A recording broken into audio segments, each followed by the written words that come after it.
Bismillahirrahmanirrahim. Assalamualaikum warahmatullahi wabarakatuh. Alhamdulillahi rabbil alamin. Salatu wassalamu ala asyrafil anbiya'i wal mursalin Sayyidina wa maulana Muhammadin wa ala alihi wa ashabihi wa man istanna bi sunnatihi wa da'a bi da'watihi ila yaumiddin.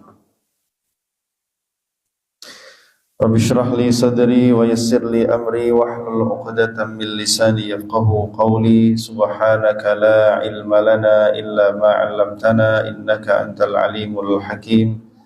Allahumma 'allimna ma yanfa'una wanfa'na bima 'allamtana wa zidna ilman ya rabbal alamin. Allahumma inna na'udzubika min qalbin la yakhsha' wa min ilmin la yanfa' wa min nafsin la tashba' wa min da'watin la yustajabu laha.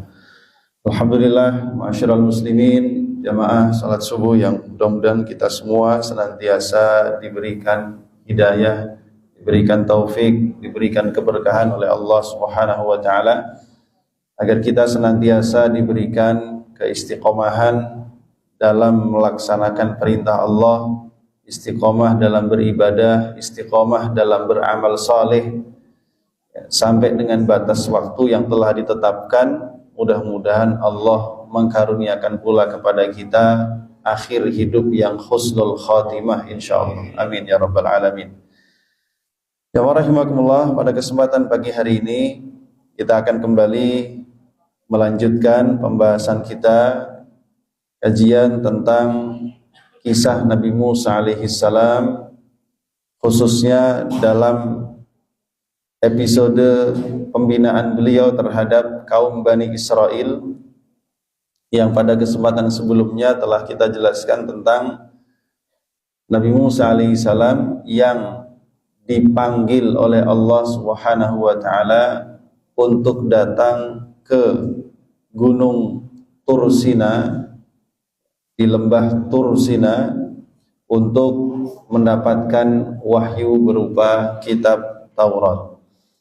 Dalam rangkaian kisahnya, diantaranya Allah sebutkan dalam surah Al-A'raf dan juga sebagian dalam surah yang lain, juga di surah Thaha diantaranya ada satu bagian ayat yang Allah selipkan, jamaah rahimakumullah, antara kisah Nabi Musa di bukit atau di Gunung Tursina dan sebelum menjelaskan tentang keadaan kaumnya yang ditinggal. Ini Allah Subhanahu wa taala menyelipkan dua ayat 146 dan 147 dari surah Al-A'raf yang layak untuk kita perhatikan. Ya, surah Al-A'raf 146 dan 147. Secara spesifik, dua ayat ini tidak sama sekali berbicara tentang kisah Nabi Musa, tetapi Allah selipkan di antara kisah Nabi Musa ada di Gunung Tursina dan tentang kesesatan kaumnya yang menyembah patung anak sapi. Dan ini merupakan di antara metode Al-Quran, ya. Quran itu kalau kita baca, jamaah rahimakumullah, meskipun menjelaskan dan menyebutkan tentang kisah, baik itu kisah para nabi atau kisah orang-orang terdahulu, dalam sebagian ayatnya itu selalu diselipkan pesan-pesan oleh Allah Subhanahu wa taala supaya bisa menjadi perhatian dan pelajaran bagi kita semua. Karena kita tahu Quran itu bukan kitab kisah, bukan buku cerita, bukan pula buku sejarah. Sehingga dia tidak hanya memuat kisah-kisah saja, tetapi juga yang paling penting adalah bagaimana cara kita mengambil pelajaran, mengambil ibrah dari setiap kisah yang disampaikan oleh Allah dalam kitab sucinya ini. Itulah yang paling penting. Dan itulah mengapa kita kemudian memahami kenapa kisah Nabi Musa itu tidak dikumpulkan oleh Allah dalam satu surat saja, tetapi dia berpencar-pencar di dalam banyak sekali surat. Dari mulai Al-Baqarah Bahkan sampai di juz ke-30 dalam ayat-ayat yang pendek-pendek itu juga disebutkan, diselipkan kisah-kisah tentang Nabi Musa alaihi salam. Karena sekali lagi Al-Quran bukan buku cerita, bukan buku sejarah, tetapi sebagaimana yang difirmankan oleh Allah Subhanahu wa taala, qad ja'atkum mau'izatun mir rabbikum, ya, bahwa telah datang kepada kalian nasihat dari Tuhan kalian, sekaligus juga hudan petunjuk, wasyifa'un lima fis sudur, obat bagi hati, sekaligus juga hudan petunjuk, warahmah, dan juga rahmat bagi orang-orang yang beriman. Jadi merupakan nasihat untuk kita semuanya. Nah, ayat tersebut jamaah rahimakumullah, Al-A'raf 146. Allah Subhanahu wa taala berfirman, a'udzubillahi minasyaitonir rajim. Sa'asrifu an ayati alladzina yatakabbaruna fil ardi bighairil haqq wa iyyaraw kulla ayatin la yu'minu biha wa iyyaraw sabilar rusydi la yattakhidhuhu sabila wa iyyaraw sabilal ghayyi yattakhidhuhu sabila dzalika bi annahum kadzdzabu bi ayatina wa kanu anha ghafilin. Allah berfirman, maka akan kami palingkan dari ayat-ayatku. Siapa yang akan dipalingkan oleh Allah dari ayat-ayatnya? Alladzina yatakabbaruna fil ardi bighairil haqq. Orang-orang yang menyombongkan diri di muka bumi tanpa ada hak untuk menyombongkan diri. Wa iyyaraw kulla ayatin, apabila mereka melihat setiap ayat, setiap bukti, baik qauliyah berupa hujjah, berupa bukti argumen yang kuat, atau berupa mukjizat dalam artian adalah ciptaan Allah yang sangat menakjubkan, atau mukjizat yang diterima para nabi, la yu'minu biha, mereka tidak mau beriman kepadanya.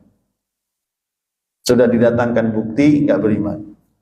Wa iyyaraw sabilar rusydi, dan apabila mereka melihat jalan petunjuk yang mengarah kepada kebenaran dan keselamatan, la yattakhidhuhu sabila, mereka tidak mau menempuh jalan kebenaran itu. Wa iyyaraw sabilal ghayyi, dan apabila mereka melihat jalan kesesatan yang menyimpang dari jalan Allah, yang menjauh dari rahmat Allah, dan justru mengantarkan kepada murka dan neraka Allah, yattakhidhuhu sabila, justru jalan itulah yang mereka ambil dan mereka tempuh. Dzalika bi annahum kadzdzabu bi ayatina, semua itu disebabkan karena mereka telah mendustakan ayat-ayat kami, wa kanu anha ghafilin, dan mereka adalah orang-orang yang lalai terhadap ayat-ayat kami. Nah, ma'asyiral muslimin jamaah rahimakumullah, kita coba pagi ini kita duduk, kita merenung sama-sama di hadapan ayat Allah, firman Allah ini, kita ambil pelajaran supaya dia bisa menjadi bagian dari petunjuk dalam hidup kita yang mengantarkan kita kepada kebaikan dunia dan akhirat.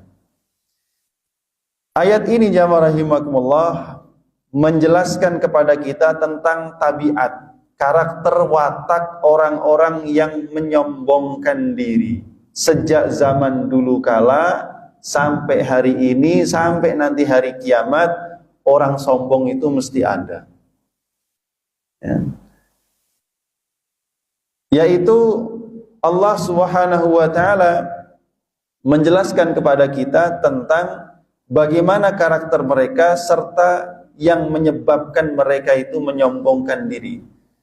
Dan ternyata baik dari Fir'aun ataupun sebelum zaman Fir'aun dari mulai zamannya Nabi Nuh alaihi salam, karena kesesatan itu dimulai dari masa Nabi Nuh sampai di masa Rasulullah sallallahu alaihi wasallam, yaitu orang-orang musyrik yang menolak beriman. Dan juga hari ini dalam kehidupan kita di era modern, banyak orang-orang yang menolak beriman, bahkan menolak konsep ketuhanan. Ini karakter dan wataknya sama. Yang menghalangi dan mencegah mereka untuk beriman tidak lain adalah sifat sombong. Al-israr alal kufri, terus-menerus membiarkan diri dalam kekufuran. Itulah yang disebut dengan takabbur. Ya, dan kesombongan ini memalingkan manusia dari kebenaran dan mendorong manusia untuk mendustakan. Dan orang-orang yang sombong ini adalah orang-orang yang lalai dari ayat-ayat Allah Subhanahu wa taala, bahkan sekalipun ayat itu sangat jelas kebenarannya. Ma'asyiral muslimin jamaah rahimakumullah. Maka kepada orang-orang yang sombong itu Allah Subhanahu wa taala memiliki sunnah. Sunnah itu artinya satu kebiasaan atau satu hal yang Allah timpakan kepada orang dengan karakter tertentu. Kalau orang begini, maka Allah beginikan. Kalau manusia itu seperti ini, maka Allah timpakan seperti ini kepadanya. Itu namanya sunnah. Sesuatu yang telah dilakukan oleh Allah sejak dulu dan terus dilakukan sampai dengan hari ini, ya, kalau terpenuhi hal-hal yang memang mengharuskan Allah melakukan hal itu. Tentu bukan berarti Allah bergantung, bukan. Nah, kepada orang-orang yang sombong ini, sunnah Allah Subhanahu wa taala kepada orang-orang yang sombong adalah sa'asrifu an ayatiyalladzina yatakabbaruna fil ardi bighairil haqq. Kami akan palingkan orang-orang yang menyombongkan diri di muka bumi tanpa hak untuk menyombongkan itu, kami palingkan dari ayat-ayatku. Maksudnya, aku halangi mereka, aku cegah mereka, sehingga mereka tidak bisa memahami ayat-ayat Allah Subhanahu wa ta'ala, bahkan juga tidak mampu merenungi, meresapi ayat-ayat Allah di alam semesta ini. Diberikan nasihat berupa ayat Al-Quran. Ya, kalau di zaman Nabi Musa berarti ayat Taurat, di zaman Nabi Isa berarti ayat-ayat Injil, ya, sesuai dengan masanya masing-masing. Tapi mereka tidak mampu memahami, tidak mampu merenungi dan meresapi, tidak kemudian tergerak hatinya untuk mengikuti.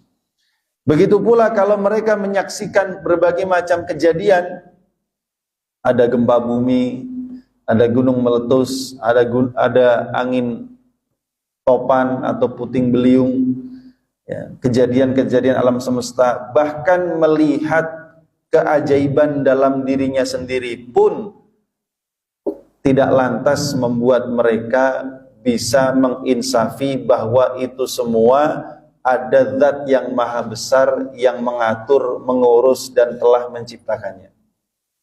Nah ini. Jadi Allah Subhanahu wa taala memang kemudian menjadikan mereka itu terhalang, Pak, dari hidayah. Karena sifat sombong itu. Oleh karena itu kemudian mereka hanya merasa takjub dengan ciptaan-ciptaan Allah Subhanahu wa taala, tapi kemudian di waktu yang sama mereka menolak bahwa semua yang indah-indah yang mereka lihat itu adalah ciptaan Allah. Mereka menolak. Melihat langit yang indah, ya, bumi dengan berbagai macam hamparannya, ada pantai, ada gunung, ada pepohonan, ada tumbuhan, ada binatang yang unik-unik, yang hebat-hebat. Ya, bahkan kalau kita belajar tentang struktur tubuh manusia juga begitu luar biasa hebat. Tapi itu semua tidak membuat mereka kemudian mau mengakui bahwa sesuatu yang kompleks itu diciptakan oleh Allah Subhanahu wa taala. Sebagian mereka masih memilih meyakini bahwa itu merupakan bagian daripada proses evolusi. Ya, kejadian yang terjadi dengan sendirinya tanpa campur tangan dari Allah Subhanahu wa ta'ala. Oleh karena itu disebutkan fal kibru min afatin nafsil kabirah. Maka kesombongan itu merupakan salah satu penyakit jiwa yang paling berat, paling besar, dan menjadikan pelakunya sebagai orang yang sedikit pemahamannya, lemah akalnya, tidak bisa mengambil manfaat dari nasihat, dan tidak bisa mengambil pelajaran dari setiap perumpamaan. Nah, bahkan bisa disebutkan wal mutakabbiru, orang yang sombong adalah seseorang yang menyangka bahwa orang lain di sekitarnya itu lebih rendah, lebih bodoh dari dia. Makanya Rasul mengatakan al-kibru batarul haqqi wa ghamtun nas. Sombong itu adalah menolak kebenaran dan merendahkan orang lain. Yang menyebabkan seseorang sombong itu boleh jadi karena dia punya kekuatan, Pak. Ya, padahal setiap waktu dia juga melihat ada orang yang dulunya kuat, lambat laun kekuatannya hilang, jadilah dia lemah. Kok ada orang yang kuat kemudian sombong? Boleh jadi yang menyebabkan sombong adalah karena dia memiliki sumber daya, harta, kekayaan, dan macam-macam sumber daya yang sangat banyak dan mungkin tidak terbatas. Padahal dia juga menyaksikan ada orang-orang yang dulunya punya sumber daya, lambat laun semua yang dimiliki juga hilang. Ada kalanya orang sombong itu karena jabatan, kekuasaan. Sombong dia karena merasa lebih tinggi dari yang lain, punya power, punya kebijakan. Padahal dia juga melihat ada banyak orang-orang yang dulunya pejabat, sekarang tinggal orang biasa saja, jabatan itu meninggalkannya. Jadi sebenarnya kalau manusia mau menyadari ya, dirinya sendiri dan mempelajari hakikat kehidupan manusia dan mengambil pelajaran dari orang-orang di sekitarnya, dia tidak mungkin menyombongkan diri. Ya. Karenanya di dalam ayat tadi yatakabbaruna fil ardi bighairil haqqi, dia menyombongkan diri di muka bumi padahal dia tidak punya hak. Ya. Kesombongan itu bukan hak manusia. Kesombongan itu haknya Allah yang kekuatannya, sumber dayanya, dan kekuasaannya tanpa batas dan tidak akan pernah dibatasi. Al-kibriya'u ridha Allah.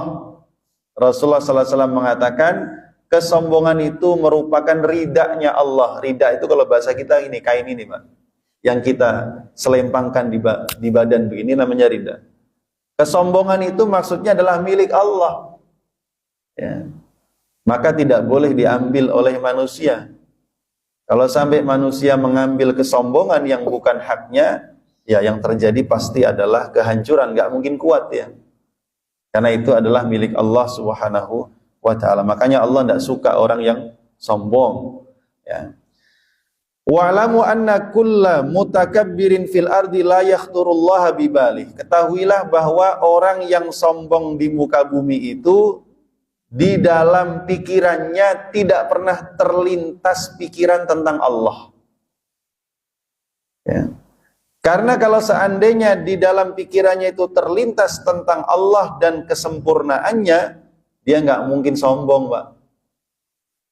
Dia orang tuh kalau sadar bahwa ada Allah yang maha besar, maha kaya, maha kuasa, maha segalanya, tidak mungkin sombong. Dia pasti akan menganggap dirinya itu kecil. Adanya orang yang sombong itu karena dia merasa tidak ada lagi yang lebih besar kecuali dia. Tidak ada yang lebih hebat kecuali kamu yang paling tinggi. Ya. Dan akulah Tuhan kalian yang paling tinggi.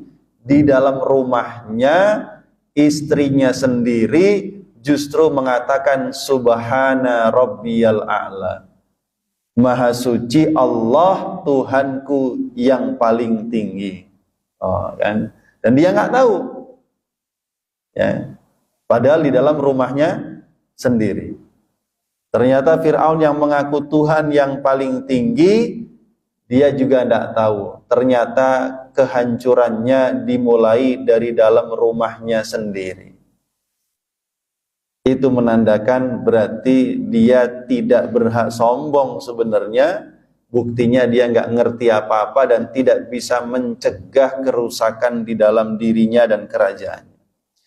Nah, hanya orang-orang yang merendahkan hati, yang rendah hati, yang di dalam pikirannya dan hatinya selalu terlintas nama Allah Subhanahu wa ta'ala.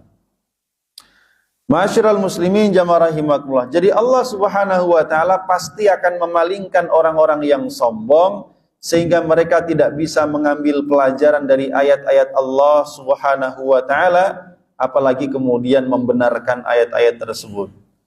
Allah kemudian memalingkan mereka dari kemampuannya untuk membenarkan hukum-hukum Allah.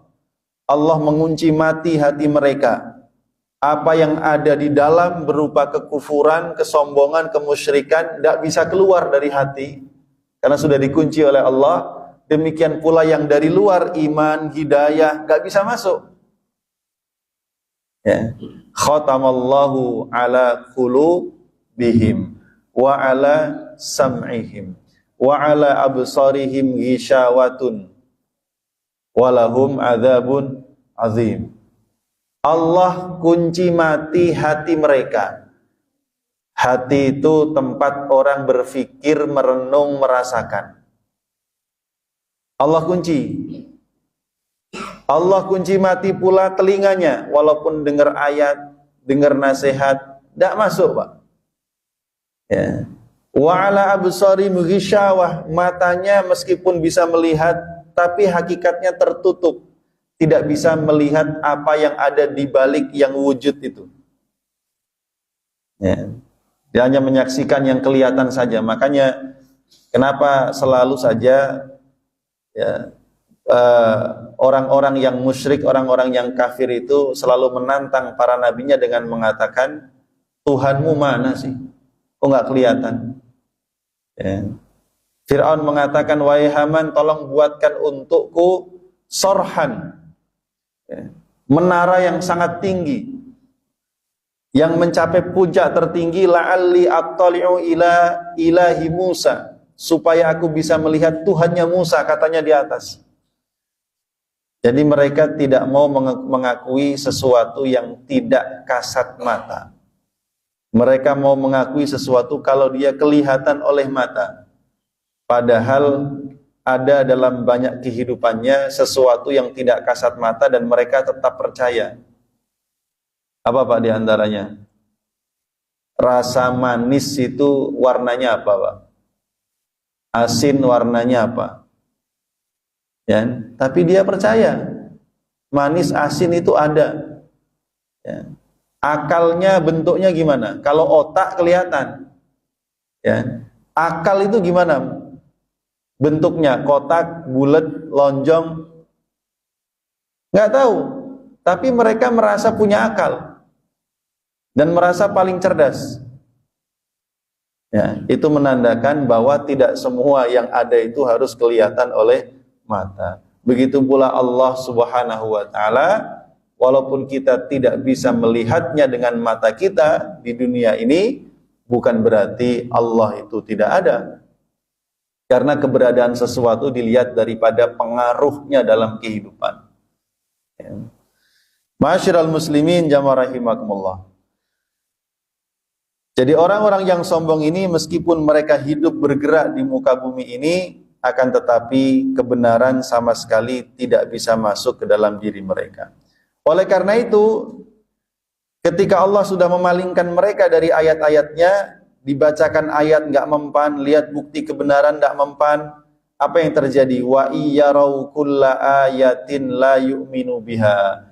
jika atau apabila mereka melihat setiap ayat. Ayat diartikan adalah bukti kebenaran. La yu'minu biha, mereka tidak akan mengimaninya. Baik itu berupa hujjah, argumen kebenaran yang menunjukkan bahwa satu-satunya yang berhak dan layak disembah itu hanyalah Allah, mereka tidak beriman. Ya, dan Quran itu khususnya sangat penuh dengan argumen-argumen tentang kebenaran Allah Subhanahu wa taala dan kebatilan orang-orang yang menyembah selain Allah Subhanahu wa taala. Nanti setelah ini kita akan menceritakan tentang bagaimana Bani Israel itu yang disesatkan oleh Samiri, ya. Samiri membuat patung anak sapi, dan patung anak sapi itu ada suaranya. Ya. Kalau dibilang bisa ngomong, ya intinya ada suaranya lah. Ya. Dan dengan gampang dia mengatakan kepada Bani Israel, ini loh Tuhan kamu dan Tuhannya Musa. Cuman Musa itu lupa ngasih tahu. Dan dengan begitu Bani Israel itu ngikut. Ya. Padahal patung itu tidak berbicara, jangankan berbicara, tidak mendengar dan tidak bisa memberikan manfaat. Ya. Jadi ketika mereka melihat setiap ayat-ayat bukti-bukti kebenaran, mereka tidak beriman. Baik merupakan ayat yang diturunkan oleh Allah berupa firman-Nya, ataupun ayat berupa keajaiban penciptaan alam semesta, ataupun berupa mukjizat-mukjizatnya para nabi. Mereka tidak percaya. Karenanya Fir'aun tidak mempercayai mukjizat Nabi Musa. Ya, kaumnya Nabi Nuh tidak mempercayainya. Nah, kaumnya Nabi Lut, Nabi Hud, dan semuanya yang sudah pernah kita sampaikan, mereka semua menolak ayat-ayat Allah yang diturunkan kepada mereka semua. Lagi-lagi karena Allah sudah mengunci mati hati mereka. Wa iyyarau sabilar rusydi la yattakhidhuhu sabila. Dan jika mereka melihat jalan petunjuk yang mengantarkan kepada hidayah, mengantarkan kepada keistiqomahan, mengantarkan kepada Allah dan mengantarkan kepada surganya, la yattakhidhuhu sabila, mereka tidak tertarik untuk memilihnya sebagai jalan hidup. Ya. Ada jalan hidup yang baik, ada jalan hidup yang buruk. Ada orang yang terang-terangan lebih memilih jalan yang buruk daripada jalan yang baik. Kok bisa begitu ya? Makanya tidak ada yang bisa menjawab semua itu ya kecuali ayat Al-Quran. Kok ada orang memilih hidup dalam kesesatan? Ya. Padahal di sampingnya, di depannya, di sekitarnya dikelilingi oleh kebenaran. Tapi dia nggak pilih yang benar-benar itu. Dia milih yang salah, yang buruk, yang sesat. Wa iyyarau sabila rusydi la yattakhidhuhu sabila. Ya. Wa iyyarau sabilal ghayyi yattakhidhuhu sabila. Kalau dia melihat jalan kesesatan, justru itu yang diambil sebagai jalan kehidupannya. Ya. Jalan kesesatan, jalan kerusakan, justru mereka ya bersegera untuk menjalaninya. Dan ini menunjukkan adanya kekacauan di dalam sistem dan cara berpikir mereka, sehingga nilai-nilai kehidupan itu kebalik, Pak. Yang salah dikira benar, yang benar dikira salah. Ya. Yang benar dikira salah, yang salah dikira benar. Terjadilah seperti demikian. Oleh karena itu kita melihat di zaman kita sekarang ada banyak bahkan orang-orang yang sebenarnya secara data mereka itu muslim. Datanya menyebutkan agama Islam gitu ya. Tetapi mereka tertipu dengan silau dengan kemajuan budaya orang-orang di luar Islam. Ya, maka mereka lebih mengagung-agungkan kehebatan kemajuan negara-negara barat dengan teknologinya, ilmu pengetahuannya, ya. Sehingga mereka lebih memilih untuk hidup seperti cara mereka hidup daripada hidup dengan menjalankan perintah agamanya.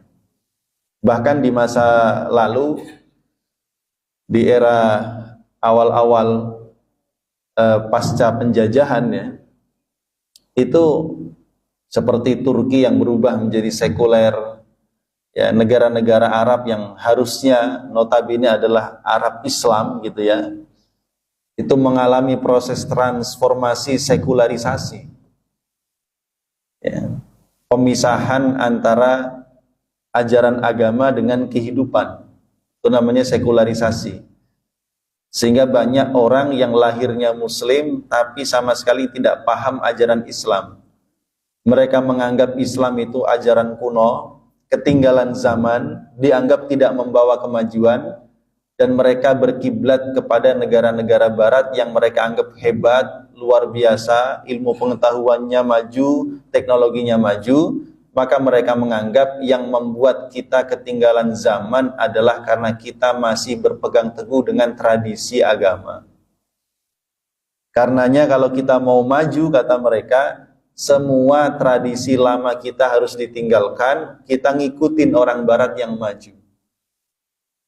Persoalannya adalah kalau mereka mengikuti dalam arti giat dan rajin belajar untuk meningkatkan ilmu pengetahuan dan teknologi, tidak ada persoalan. Tapi yang kemudian menjadikan mereka ini tersesat, jamaah rahimakumullah, adalah karena mereka meninggalkan semua nilai-nilai kebaikan yang diajarkan dalam Islam ini. Mereka memilih hidup seperti gaya hidup mereka, sehingga yang diikuti semuanya.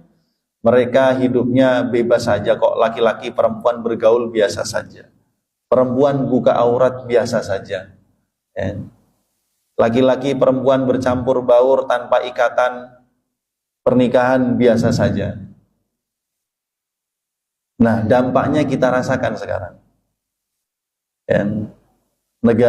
Negara-negara itu memang secara kemajuan teknologi, ilmu pengetahuan luar biasa capaiannya. Kita belum ada negara Islam yang mengungguli, belum ada. Tetapi kerusakan akhlak, kerusakan sosial, kerusakan rumah tangga itu terjadi. Ya, itu terjadi. Ya, kekacauan itu terjadi. Kita kadang kalau nonton di media yang dipertontonkan yang bagus-bagus saja kadang-kadang, yang buruk nggak kelihatan. Tapi kalau kita kemudian datang ke sana menyaksikan kehidupan mereka, itu banyak sekali kekacauan yang terjadi. Dan buktinya mereka merasakan kekeringan jiwa. Dan sekarang mereka mulai bergerak menuju kepada hidayah Allah Subhanahu wa ta'ala. Islam mulai bergeliat di sana. Orang sini mulai sesat, orang sana mulai dapat hidayah. Jadi terbalik jamaah cara berpikirnya. Karena itu semua tadi, efek daripada kesombongan itu Allah menjadikan mereka kemudian tidak bisa memahami kebenaran. Terbalik nilai-nilainya. Ma'asyiral muslimin jamaah rahimakumullah. Oleh karena itu, kita sebagai seorang muslim harus senantiasa berpegang teguh dengan nilai-nilai keislaman. Dan nilai-nilai keislaman itu tidak bertentangan dengan kemajuan ilmu pengetahuan maupun teknologi. Justru nilai-nilai Islam ini yang kita pegang teguh akan membimbing kita untuk bisa memanfaatkan ilmu pengetahuan dan teknologi itu kepada arah yang benar, mendukung semua kebaikan dan menghindarkan dari semua kejahatan. Itu kalau umat ini mau tetap berpegang teguh dengan ajaran agamanya. Lalu Allah Subhanahu wa taala berfirman, "Dzalika bi annahum kadzdzabu bi ayatina."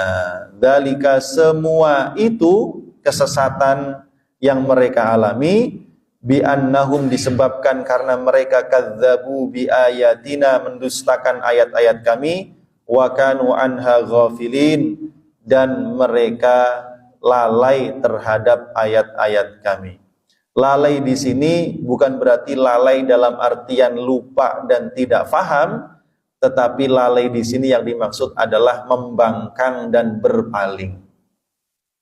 Ya. Ghafil, ghaflah di sini bukan ghaflah dalam artian lupa dan tidak paham, ya, tetapi lebih kepada berpaling dan membangkang, menolak untuk mengikuti. Ya. Artinya orang-orang yang disesatkan oleh Allah Subhanahu wa taala itu boleh jadi bukan karena mereka tidak memahami konsep kebenaran Islam, tetapi mereka melihat konsep Islam ini mengancam kepentingannya. Karenanya kalau diterima Islam ini kepentingannya terganggu, ya lebih baik ditolak. Ya. Lebih baik ditinggalkan. Ini yang terjadi jamaah rahimakumullah. Itulah ghaflah yang dialami oleh mereka. Ya. Sarfunal mutakabbirina an fahmi ayatina syar'iyyati wal kauniyati huwa uqubah. Orang-orang sombong yang dipalingkan oleh Allah dari memahami ayat-ayatnya, baik ayat-ayat syar'i dalam kitab sucinya atau ayat-ayat kauniyah di alam semesta yang Dia ciptakan, merupakan hukuman dari Allah bagi mereka, disebabkan karena mereka telah mendustakan ayat-ayat Allah. Karena itulah orang-orang kafir mereka berpaling dari ayat-ayat Allah, tidak mau mendengarkannya, tidak mau merenungkannya, dan tidak mau memikirkannya. Sebagaimana disebutkan dalam salah satu ayat, iqtaraba lin-nasi hisabuhum wa hum fi ghaflatin mu'ridun. Surah Al-Anbiya nih, ayat 1 sampai 3. Telah dekat masa hisab mereka, yaitu manusia, sedangkan mereka masih dalam keadaan lalai dan berpaling dari kebenaran. Ma ya'tihim min dzikrin min rabbihim muhdatsin illa istama'uhu wa hum yal'abun. Tidaklah datang kepada mereka peringatan dari Tuhan mereka, ya, melainkan mereka mendengarnya tapi mereka bermain-main. Artinya tidak menghiraukannya. Lahiyatan qulubuhum, hati mereka itu lalai. Wa asarrun najwa alladzina zalamu hal hadza illa basyarum mithlukum, bahwa mereka menyembunyikan, berbisik-bisik di antara mereka, ya, dan menuduh seorang nabi ini tidak lain merupakan manusia biasa seperti mereka. Afata'tuna sihra wa antum tubsirun. Dalam ayat yang lain diantaranya surah Yusuf ayat 105, jamaah rahimakumullah, wa ka'ayyim min ayatin fis samawati wal ardi yamurruna 'alaiha wa hum anha mu'ridun. Betapa banyak ayat-ayat Allah di langit dan di bumi yang mereka lewati, tapi mereka memalingkan diri darinya. Nah, ini menarik. Ada seorang ulama, kalau tidak salah Syekh Muhammad Mutawalli Asy-Sya'rawi. Beliau mengatakan, Syekh Muhammad Said Ramadan Al-Buti. Beliau mengatakan, mukjizat itu ada di dalam setiap kehidupan kita. Karena yang disebut mukjizat itu adalah sesuatu yang tidak mungkin manusia bisa menandinginya. Ya. Mukjizat adalah sesuatu yang istimewa yang manusia tidak mungkin bisa menandinginya. Dan dalam kehidupan kita selalu ada, Pak. Secanggih-canggihnya manusia itu punya teknologi bisa menciptakan robot, ya. Semirip apapun robot itu dengan manusia secara fisik, tapi tidak akan pernah sama dengan manusia secara utuh. Karena manusia punya perasaan, punya hati, bisa berpikir, punya kehendak, punya niat. Robot nggak bisa. Gitu. Ya. Jadi nggak akan pernah bisa. Nah, maka beliau mengatakan, maka manusia kalau dia melihat ke dalam dirinya sendiri, maka dia akan melihat mukjizat Allah Subhanahu wa taala. Langit, strukturnya yang kokoh, bangunannya tinggi, sudah ratusan tahun nggak pernah jebol dan nggak pernah runtuh. Ya. Langit dengan segala isinya, matahari, bulan, bintang dan lain sebagainya, tetap pada posisinya dan tidak pernah bergeser sedikit pun. Ya. Kan nggak pernah ada cerita matahari telat terbit, itu kan nggak ada. Ya, atau bulan kemudian kecepatan datang, nggak ada. Semuanya teratur sesuai dengan tugasnya masing-masing. Ya. Jadi kalau manusia mau melihat setiap itu, Pak, dia melihat mukjizat Allah. Ya. Jangankan itu, satu biji ya, terjatuh di tanah, tersiram dengan air hujan, biji-bijian yang kemarin sudah keinjek-injek oleh manusia, ya, begitu dia di tanah tersiram hujan, tiba-tiba dari biji yang kecil itu muncul benih, tumbuh dia. Itu juga mukjizat. Siapa yang bisa? Manusia yang bisa bikin begitu? Gak ada. Jadi kalau manusia itu mau sadar, setiap hari, setiap waktu dia melihat mukjizat Allah. Makanya di sini surah Yusuf 105, betapa banyak ayat-ayat Allah di langit dan di bumi yang mereka lewati, mereka tetap saja berpaling. Gak bisa menangkap itu sebagai sebuah kebesaran dan kekuasaan Allah. Nah, jadi jamaah rahimakumullah, maka bedanya orang beriman dengan bukan orang beriman adalah setiap melihat apapun, ya, mereka seperti melihat kekuasaan Allah Subhanahu wa ta'ala. Manusia merasa ruangan ini sudah dibersihkan sebersih-bersihnya, Pak. Ya. Tapi kenapa selang waktu beberapa saat meja yang sudah dilap ini ada debu lagi? Dari mana datangnya debu itu? Ruangan tertutup rapat. Ya. Ini kan semuanya kekuasaan Allah. Ya.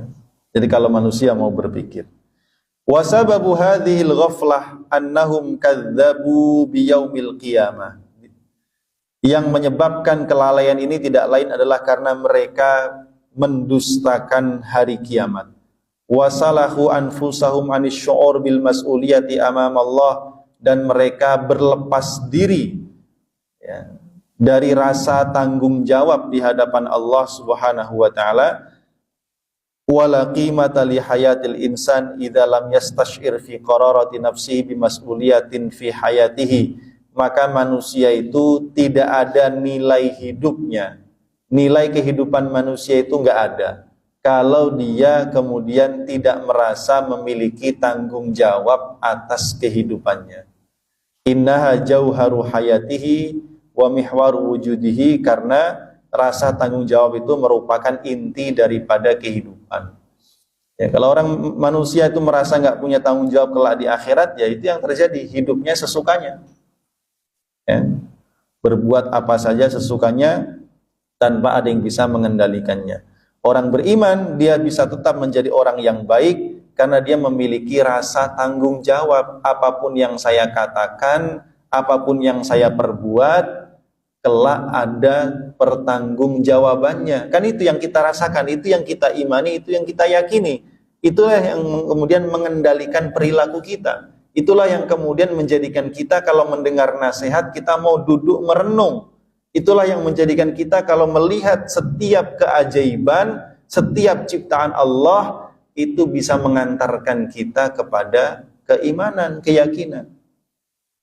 Ya, karena kita memiliki rasa tanggung jawab. Ma'asyiral muslimin jamaah rahimakumullah. Kemudian ayat yang ke-147-nya Allah berfirman, walladzina kadzdzabu biayatina wa liqa'il akhirati habitat a'maluhum. Walladzina, dan orang-orang kadzdzabu yang mendustakan biayatina terhadap ayat-ayat kami, wa liqa'il akhirati, dan mendustakan pertemuan kelak di akhirat, habitat, maka berguguranlah a'maluhum, amal-amal mereka. Hal yujzauna illa ma kanu ya'malun. Hal yujzauna, apakah mereka akan dibalas, illa, melainkan ma kanu ya'malun, sesuai dengan apa yang telah mereka perbuat. Nah, ini konsep keadilan Allah. Orang-orang yang mendustakan ayat-ayat Allah dan mendustakan adanya hari kiamat, maka konsekuensinya amal perbuatannya itu tidak dianggap oleh Allah, sebaik apapun ya, amalnya, sebanyak apapun kebaikannya di dunia ini, Allah tidak menganggap itu semua ada. Jadi yang nggak ada pahalanya, Pak. Itulah konsep keadilan Allah, karena dia tidak mengakui Allah. Mau minta balasan sama siapa? Kan? Maka Allah perintahkan kelak, silahkan kamu minta pahala dan minta balasan kepada yang kamu sembah dulu di dunia. Kamu yang nyembah matahari, kamu yang nyembah berhala, yang nyembah pohon, yang nyembah jin, yang nyembah kuburan, yang nyembah batu, ya. Apalagi dan lain-lain sebagainya. Silahkan kamu minta pahala kepada yang kamu sembah dulu. Orang nggak percaya kepada Allah, masuk minta pahalanya sama Allah. Ya. Allah Maha Adil. Orang-orang yang tidak meyakini itu semua, mendustakan ayat-ayat Allah, mendustakan hari akhir, ya amalnya musnah, tidak ada pahalanya di sisi Allah. Kecuali kalau dia masuk Islam, Pak. Nah, kalau dia masuk Islam, hidup misalkan 80 tahun, ya, 75 tahunnya kafir, ya, 5 tahun atau bahkan mungkin 1 tahun terakhir, atau bahkan mungkin beberapa bulan terakhir sebelum meninggal, Allah kasih hidayah, masuk Islam dia. Maka kalau keislamannya itu benar-benar dari dalam hati, ya, maka dosanya yang lalu dihapus oleh Allah. Dan amal kebaikannya dari dulu dicatat langsung jadi amal kebaikan. Kira-kira Allah adil apa tidak? Sangat adil. Itulah yang disampaikan Rasulullah SAW. Ya. Jadi dosanya semua dihapuskan, ya, kebaikannya tercatat sebagai amal kebaikan. Ya. Itulah diantara bentuk keadilan Allah Subhanahu Wa Taala. Tapi kalau sampai mati tetap ingkar, ya sudah. Ya. Ma'asyiral muslimin jamaah rahimakumullah. Hal yujzauna illa ma kanu ya'malun. Ya. Maka manusia itu tidak akan diberikan balasan oleh Allah melainkan sesuai dengan amal perbuatannya di dunia. Ya, jadi Allah tidak akan melebih-lebihkan, karena Allah itu Maha Adil. Apa perbuatannya, itulah yang akan diberikan balasan oleh Allah Subhanahu wa taala kelak di akhirat.